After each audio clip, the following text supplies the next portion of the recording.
going on YouTube? It's Wrath here, hanging out today, playing some Dawn of Gods. I want to thank you guys so much for coming hang out with me today. And if you liked the video, make sure you smash that thumbs up button and show your support. And if you haven't already, don't forget to subscribe as well. Alright guys, earlier I did a video on the intro into Relics, kind of a really basic foundational knowledge kind of thing.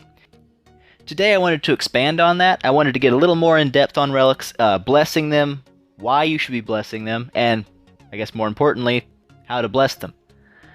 So we're going to go ahead and get right into this. All of your blessing is going to take place right here in your relic trove. This is where all blessing takes place. It shows you all the dusts you have, everything you need to know right here in one place.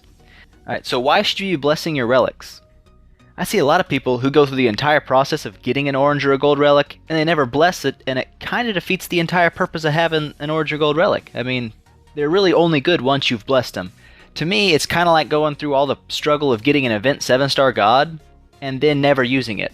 You got the 7-star god, you leave it at level 1, never enhance its skill, you got it. So, mission accomplished, right?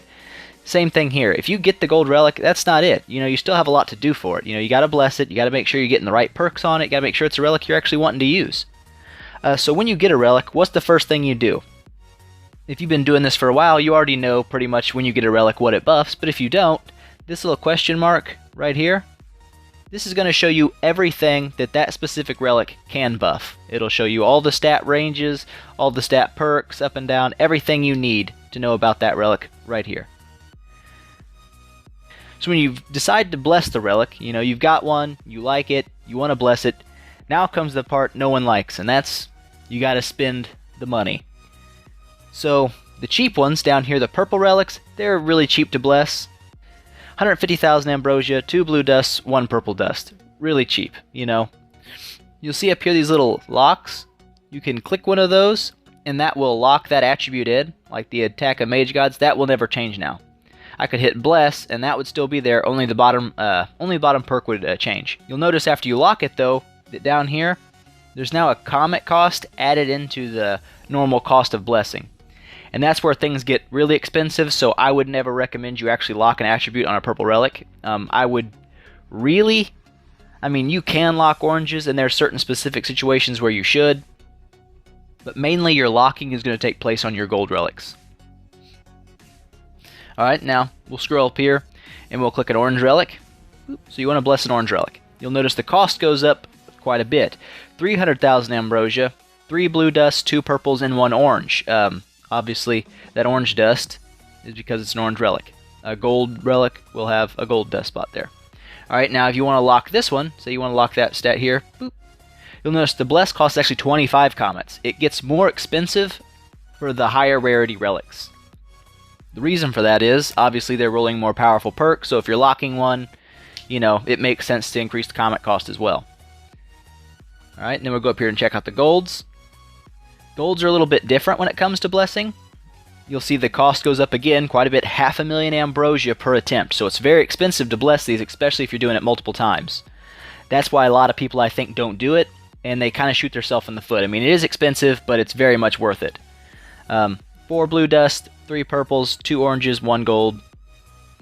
The blue dusts here, that's probably what you're going to run out of the fastest, so, make sure you're keeping an eye on that. And now you can lock in, like say I wanted to keep this here, which obviously you would if you're blessing this again. You'll notice it's 50 comets now to bless this relic. But a gold relic can actually lock 2 attributes. All the other ones can only lock 1. So if you lock the second one, you'll notice it actually doubles that comet cost to 100 comets per bless attempt. It gets very expensive very quickly, but it's a great way to get perfectly rolled relics. It's expensive for sure, don't get me wrong. Say you're wanting to bless a relic for the first time, it's going to be down here, these Icarus wings. What I'm trying to show here is easier to show with these lower relics. So say you're going to bless it, okay? So for the sake of argument here, we're going to say you're wanting to keep the HP of Ladons down here. Now, you obviously, that's a trash perk, you wouldn't want to keep that right now. But let's say you were. When you click this to lock that in, again I said you don't want to lock purples, but ignore all that for right now. It's just demonstrating a point here. You'll see this little red exclamation point pop up down here on the attributes button. What that does is it shows you now you can only roll attack and reduces training time for the other perk. What that means is you can't have 2 of the same type of perk on a relic. So right here, when I bring up this, you'll notice it can roll HP of 3 different units, attack of 3 different units, and then reduces training time. If I have Ladon's HP locked in, I can't roll HP of Einherjar or Griffin's on this relic. That HP slot has been locked away for Ladon's. So you can only get 1 perk of each type. So 1 HP buff, 1 attack buff, or 1 reduces training buff. You can't get 2 on the same relic. This also carries over to...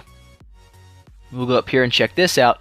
You'll notice on these orange relics that there's actually start attributes up here. These are special, more strong versions of the regular perk that you can normally roll down here. The same way with the attack and HP, you can't roll both of these start attributes on any one relic. You can roll one or the other, but not both, even though they don't actually buff the same things. Like this buffs HP and that's attack speed. Because they're start attributes, you can only roll one. So say I want to buff the living crap out of the HP of my Obscurity Towers, okay?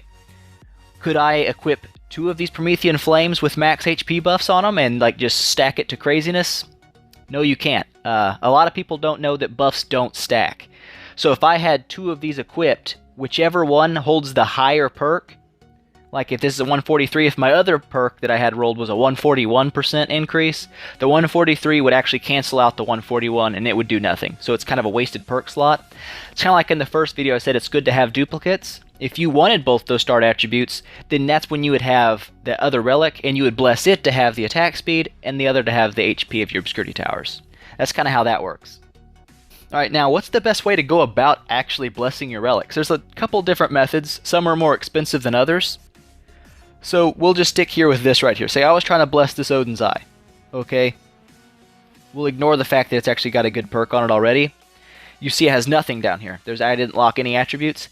This is how a free-to-play player probably should bless their relics. It's more expensive on your Ambrosia and your Dust to do it this way, because you're pretty much gambling the entire relic tree. I mean, every perk that it can possibly roll, you're gambling when you bless, hoping you'll get one of that start attribute you're looking for at a high roll.